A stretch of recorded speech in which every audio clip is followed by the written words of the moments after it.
Bismillahirrahmanirrahim. Assalamualaikum warahmatullahi wabarakatuh. Teman-teman mahasiswa hukum keluarga Islam. Pada kesempatan kali ini kita akan membahas tentang ijtihad, taklid, ittiba, dan talfik. Ya.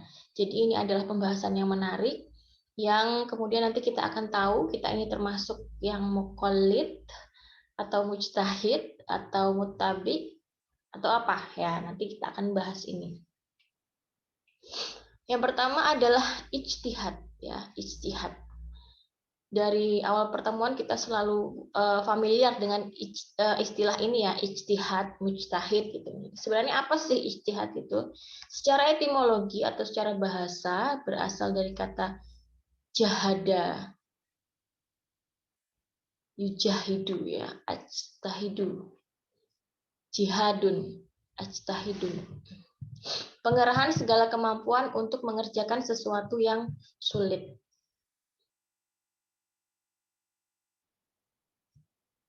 Anak ajtahidu gitu ya. Saya bersungguh-sungguh.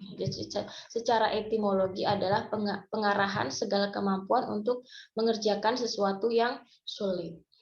Nah, secara terminologi atau secara istilahan, khususnya dalam ilmu ushul fiqh adalah penerapan segenap kesanggupan dari seorang ahlu fikih atau mujtahid ya untuk memperoleh sesuatu hukum syara pada sesuatu yang belum ada dalilnya atau dalilnya masih zonni.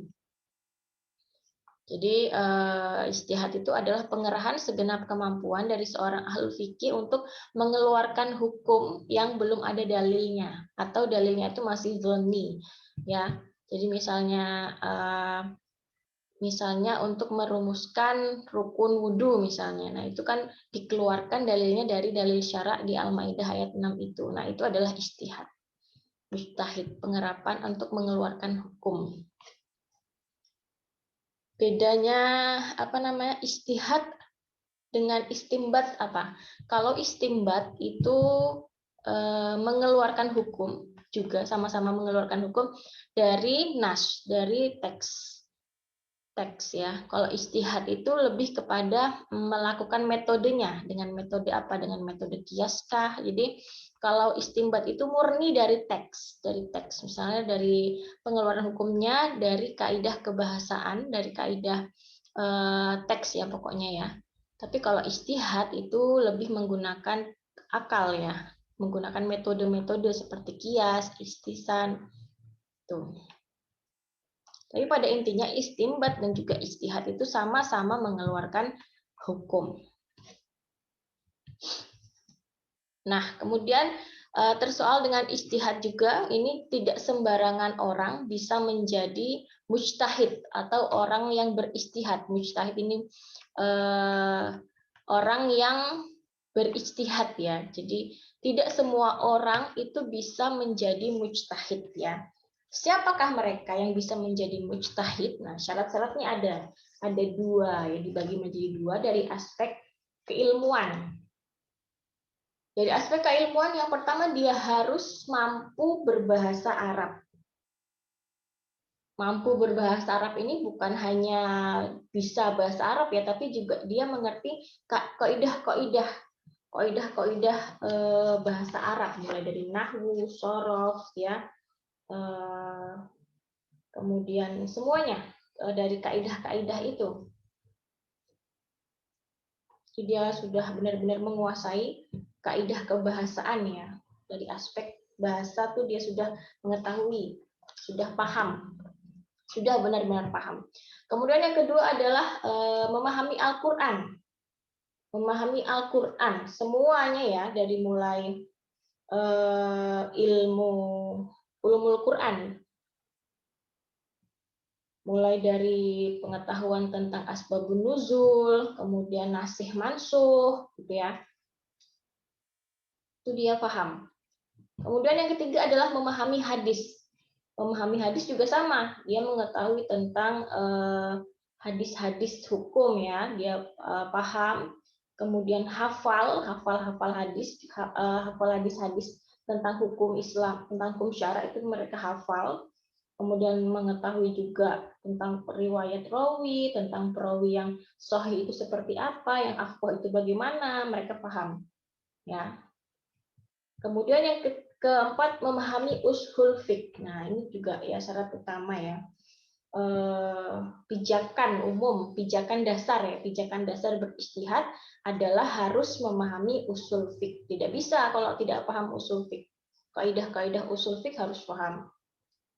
Dan juga bisa menemukan tujuan syariat ya. Tujuan syariat dalam proses penetapan hukum itu. Berarti memang harus memahami usul fiqh, karena usul fiqh itu hakikatnya adalah mengetahui, menemukan tujuan syariat dalam suatu penerapan hukum. Begitu. Nah, dari keempat syarat ini dari aspek keilmuan kita tahu bahwa tidak semua orang bisa menjadi mujtahid ya, harus memahami bahasa Arab, dari segi kaidah-kaidahnya, nahwu sharafnya, memahami Al-Qur'an, ulumul hadis, usul fiqh. Ini tidak semua orang mampu ya, tidak bisa. Kemudian dari aspek kepribadian, di aspek kepribadian yang pertama tentu dia harus orang muslim. Karena banyak ya orang-orang dari barat itu juga paham hadis, mengkaji Al-Qur'an, tapi mereka bukan muslim, maka tidak bisa menjadi mujtahid. Jadi yang pertama adalah muslim. Kemudian yang kedua balik dan berakal. Kemudian yang ketiga memelihara kesolehan diri. Jadi orang ini harus benar-benar memelihara kesolehan diri. Nah, dari beberapa syarat-syarat ini, dari beberapa aspek ini, maka kita bisa tarik kesimpulan bahwa tidak semua orang bisa menjadi mujtahid. Hanya yang paham saja, yang jadi ulama-ulama ahli fikih itu ya, yang bisa berijtihad, yang bisa mengijtihadi suatu hukum, itu hanya ulama-ulama fikih yang mempunyai kompetensi-kompetensi ini. Jadi kalau kita, menurut saya hukum begini-begini misalnya begitu ya, tidak bisa ya, karena kita ini siapa? Kita ini akan hanya pembelajar ya, pengkaji ilmu saja. Makomnya belum sampai ke mujtahid karena belum bisa memenuhi ini aspek-aspek keilmuan ini. Kecuali kalau kita sudah paham fikih, sudah jadi ahlu fikih, ulama besar begitu ya, mungkin itu bisa. Oke, kemudian dalil ijtihad. Ini ya, dalil ijtihad ini ya, ke Quran surat An-Nisa ayat 59. Ya ayyuhalladzina amanu atiullaha wa atiur rasul wa ulil amri minkum fa in tanaza'tum fi syai' farudduhu ilallahi war rasuli in kuntum tu'minuna billahi wal yaumil akhir dzalika khairu wa ahsanu ta'wila. Jadi di mana letak istihadnya di sini ya. Fa in tanaza'tum fi syai'in farudduhu ilallahi war rasul. Dan jika kamu tanaza'tum itu berdebat ya atas sesuatu, berbeda pendapat atas sesuatu, farudduhu ilallahi, maka kembalikanlah ke Allah dan Rasul. Dan di sini adalah perintah untuk beristihad dengan memakai kaidah-kaidah yang nilai-nilainya itu sesuai dengan sejalan dengan syariat, begitu. Ini di dalil Al-Qur'an ya, ada di An-Nisa ayat 59. Kemudian di hadis, ada hadis yang mengatakan idza hakamal hakim fajtahidu fa asoba falahu ajroni wa idza ijtahada fa akhta'a falahu ajrun wahidun. Jika hakamal hakim, jika seorang hakim itu menghukumi tentang sesuatu dan dia itu kemudian beristihad, fajtahada fa asoba, dan dia itu benar ya, falahu ajroni, maka dia mendapatkan 2 pahala. Wa idza ijtahada fa akhta'a, dan jika dia itu beristihad tetapi akhta'a, salah, hasil istihadnya itu salah, falahu ajrun wahidun. Nah, maka baginya itu adalah pahala, 1 pahala. Jadi di sini bisa ditarik kesimpulan bahwa seorang mujtahid itu ketika dia beristihad, Kalau dia benar, fajtahidu fa asoba, falahu ajroni, maka pahalanya adalah 2. Tetapi jika dia salah, falahu ajrun wahidun, maka baginya adalah 1 pahala. Dari sini dapat ditarik kesimpulan bahwa berijtihad itu walaupun salah ataupun benar sama-sama mendapat pahala. Kalau salah pahalanya 1, kalau benar pahalanya 2. Tetap mendapat pahala di sisi Allah, ya.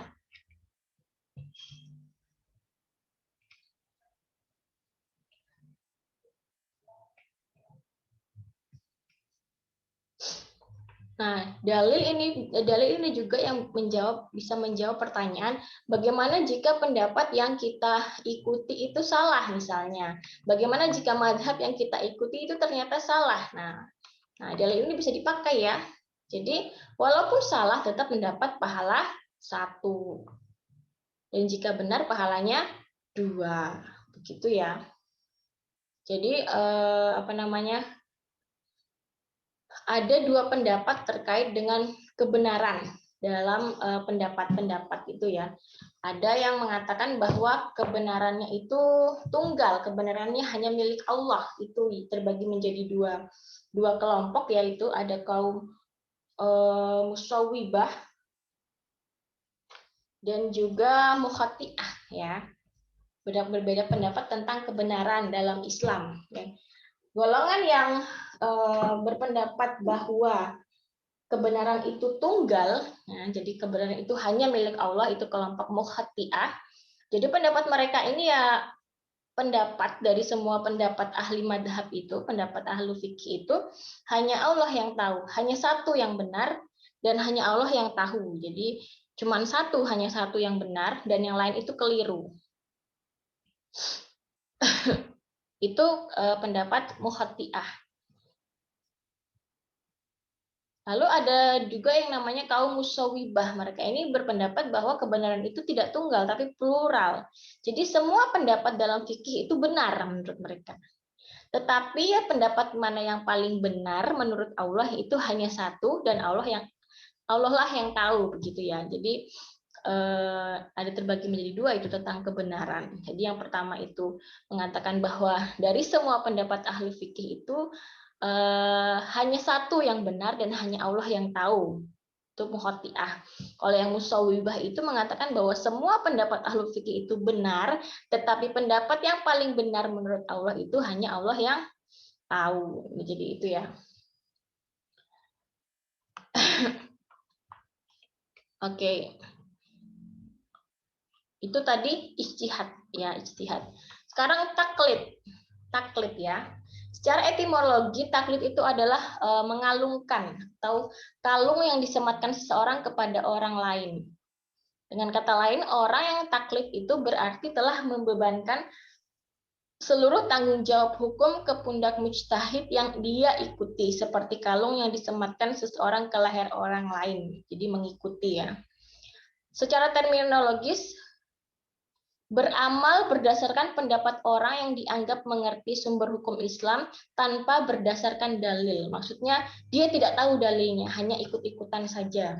Ya, berwudunya, cara berwudu misalnya tentang cara berwudu Imam Syafi'i misalnya. Ya dia ikut-ikutan saja mengusap kepala begitu kan. Tapi dia tidak tahu itu mazhab apa. Dia tidak tahu, dia tidak mengerti mengapa mengusap kepala. Begitu ya. Jadi dia tidak tahu. Dia tidak tahu ya. Misalnya kalau mazhab Syafi'i itu kan mengusap kepala hanya sedikit saja ya, 1/4 itu ya. Nah, dia tidak tahu itu mazhab apa. Dia hanya ikut-ikutan saja, mengikuti orang yang dia anggap tahu tentang hukum agama, tapi dia tidak mengerti dalilnya. Itu taklid. Nah, ini dalil taklid yang ada di surat At-Taubah ayat 122.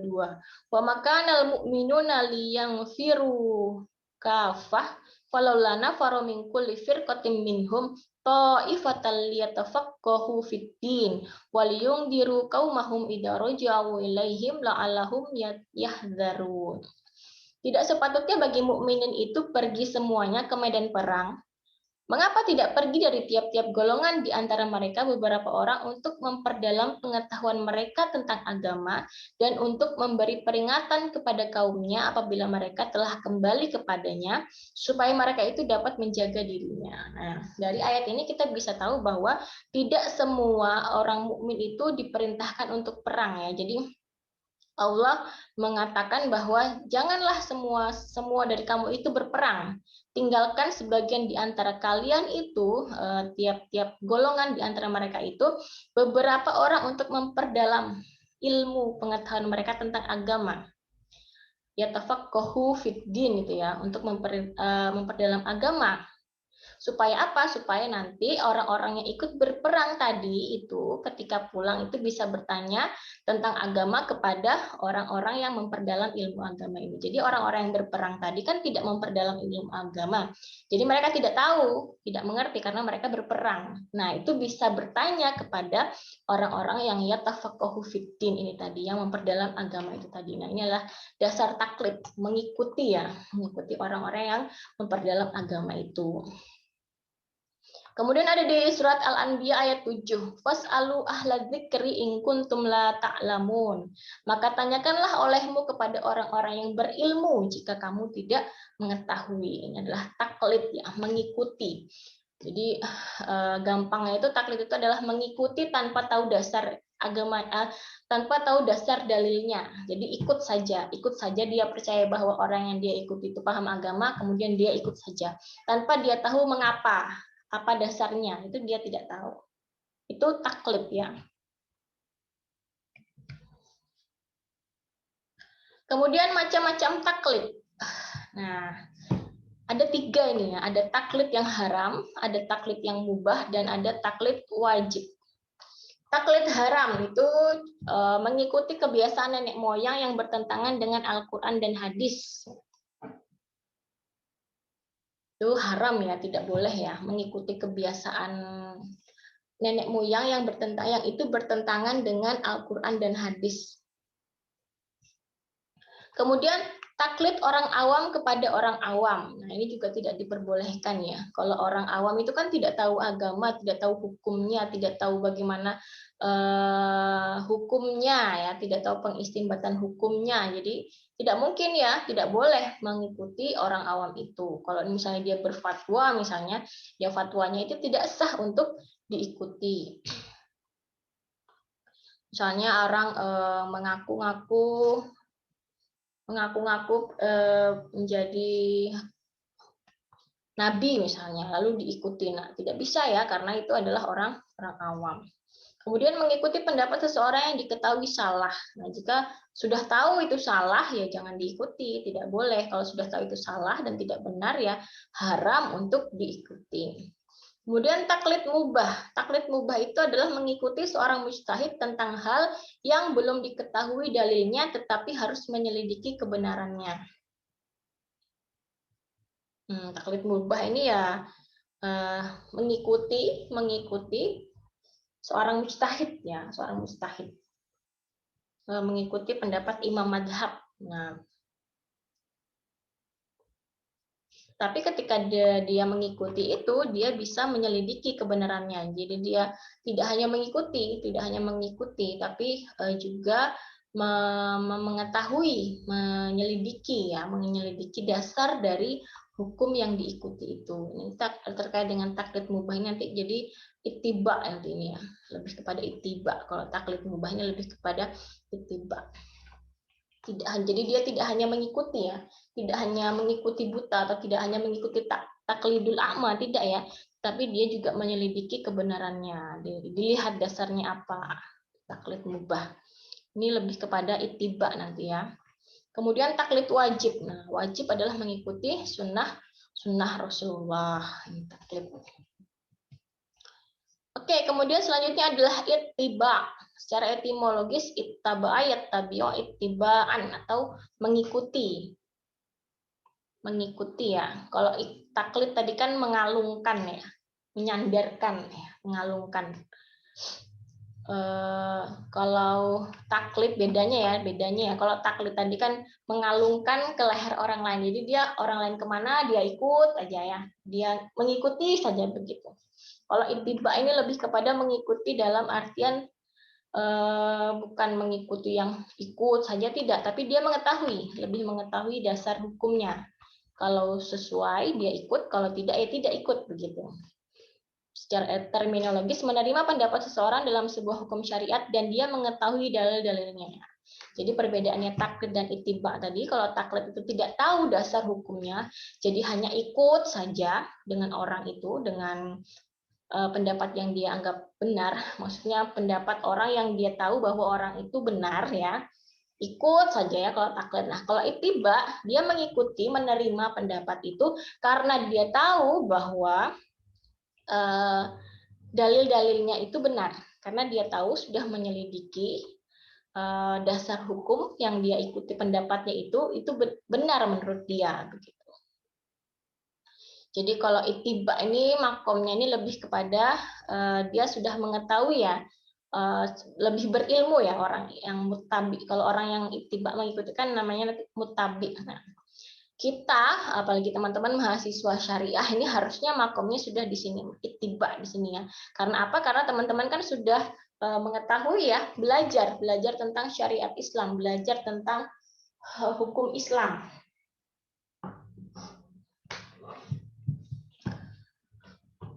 Oke. Kemudian tujuannya adalah agar setiap muslim meskipun orang awam dapat mengamalkan ajaran agama Islam dengan penuh keyakinan ya. Jadi dengan penuh keyakinan karena tahu ya dasar hukumnya. Mengapa ini kemudian dikatakan wajib, mengapa ini kemudian dikatakan sunnah, apa perbedaan pendapat ulama tentang itu. Dia bisa memilah dan memilih ya.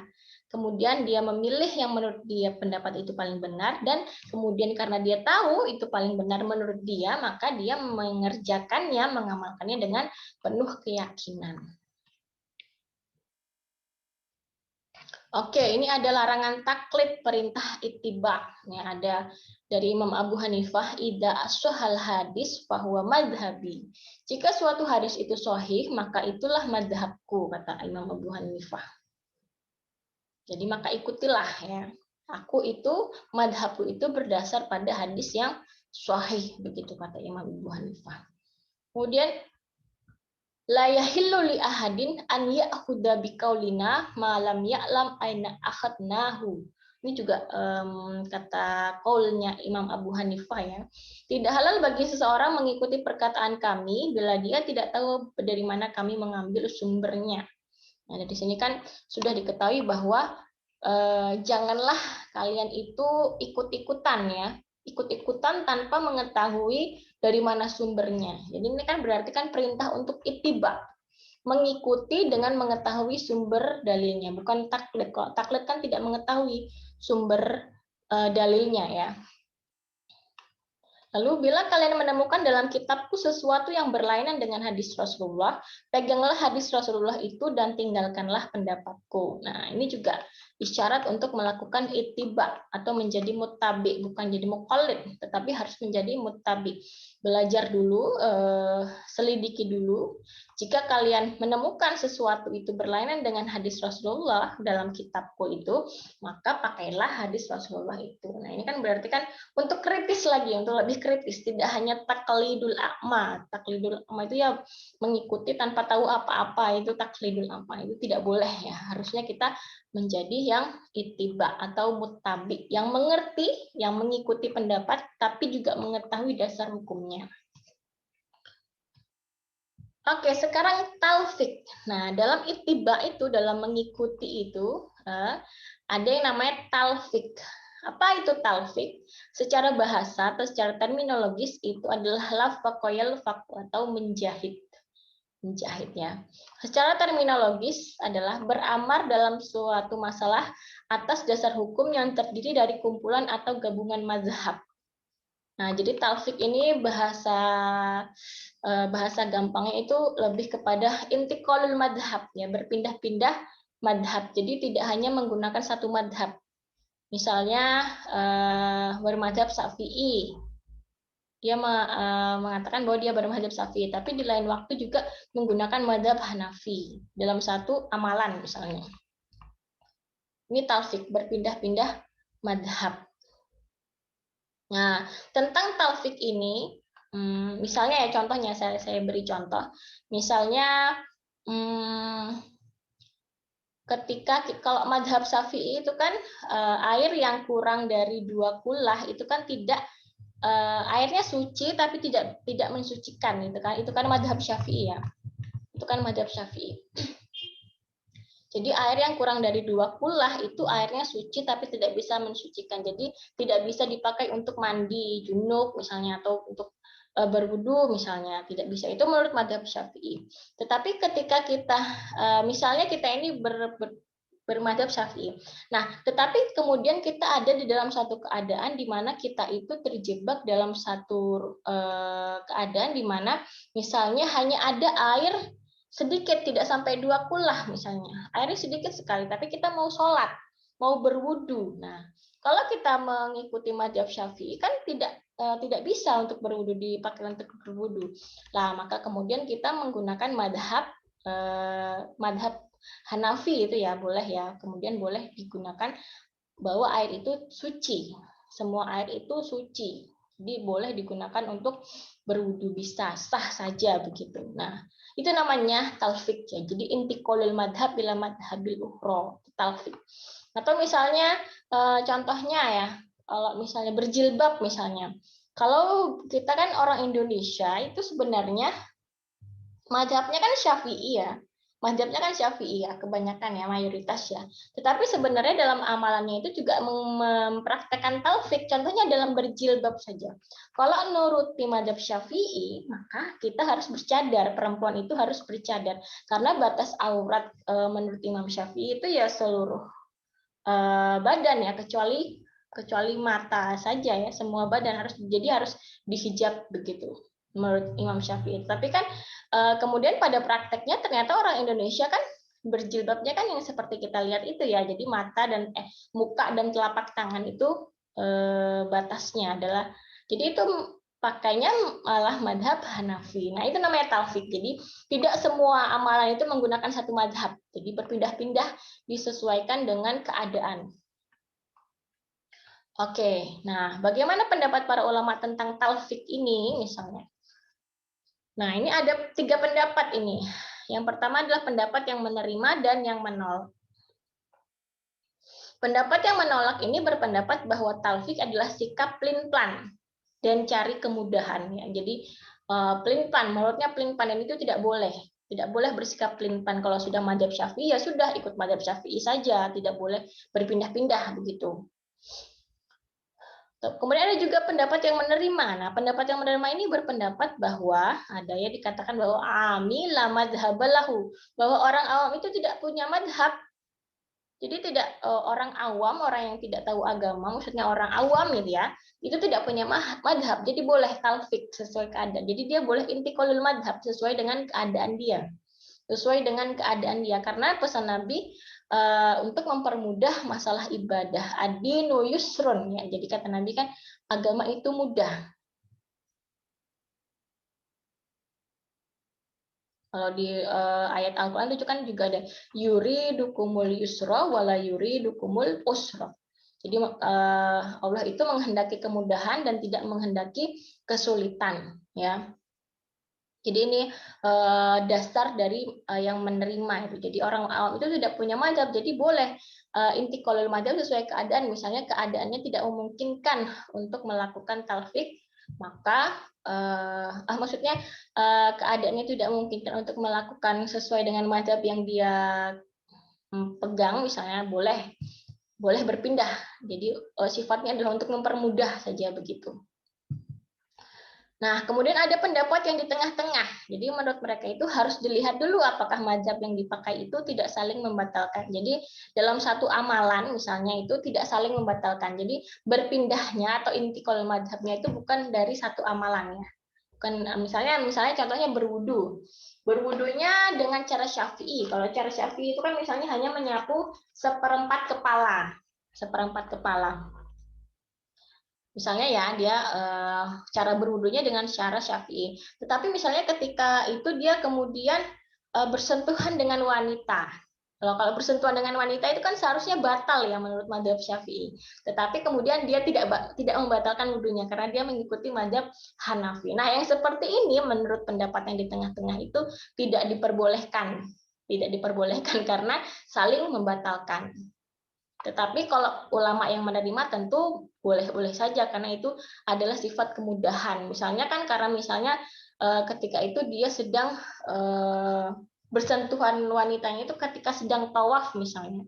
Ketika sedang tawaf yang berdesak-desakan misalnya kemudian tidak sengaja tersentuh, nah kemudian dia kemudian membatalkan wudunya dengan cara Hanafi, tidak membatalkan bersentuhan, tidak membatalkan. Itu boleh kalau menurut pendapat yang menerima.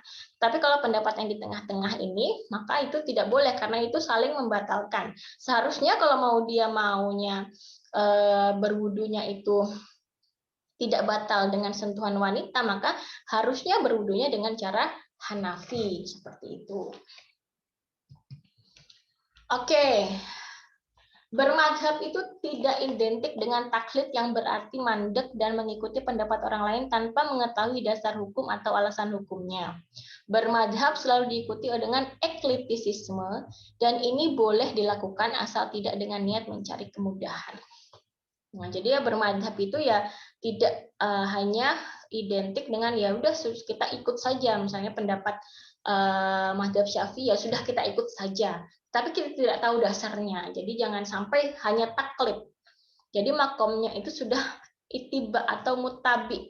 Mutabi itu mengikuti pendapat, tapi dia tahu dasar hukumnya. Nah, tetapi ketika bermadhab itu pada prakteknya itu selalu saja ada eklektisisme ya atau taufik, pencampuran atau intiqalul madhab. Nah, dan ini tuh boleh dilakukan karena tadi dasarnya amila madhabalahu, orang awam itu tidak punya madhab. Maka dia boleh intiqalul madhab, berpindah-pindah pendapat sesuai dengan keadaan. Jadi sifatnya hanya untuk mempermudah saja. Ya, bisa untuk mempermudah saja. Tetapi dengan catatan asal tidak dengan niat mencari-cari kemudahan. Jadi ini lebih kepada mempermudah tetapi juga tidak mencari-cari kemudahan. Nah, itu tadi ya, istihad, taklid, ittiba dan talfik. Jadi kalau kita bertanya, kemudian pertanyaan selanjutnya adalah di mana makom kita? Nah, kalau mahasiswa syariah tentunya makomnya harus di ittiba tadi, muttabi tadi ya, muttabi karena apa? Karena mahasiswa syariah kan belajar tentang hukum-hukum syariah, tentunya sudah harus tahu, sudah harus bisa menentukan apa yang saya ikuti dan bagaimana pendapat itu. Apakah benar, apakah menurut saya salah. Jadi sudah makomnya adalah muttabi tadi, bukan muqallid. Kalau muqallid itu tidak tahu apa-apa, hanya ikut saja ya. Tuh. Oke, saya kira itu yang bisa saya sampaikan terkait dengan ijtihad, taklid, ittiba, dan talfik. Semoga bermanfaat, semoga bisa dicerna dengan baik, dan bisa bermanfaat untuk kedepannya. Terima kasih. Wassalamualaikum warahmatullahi wabarakatuh.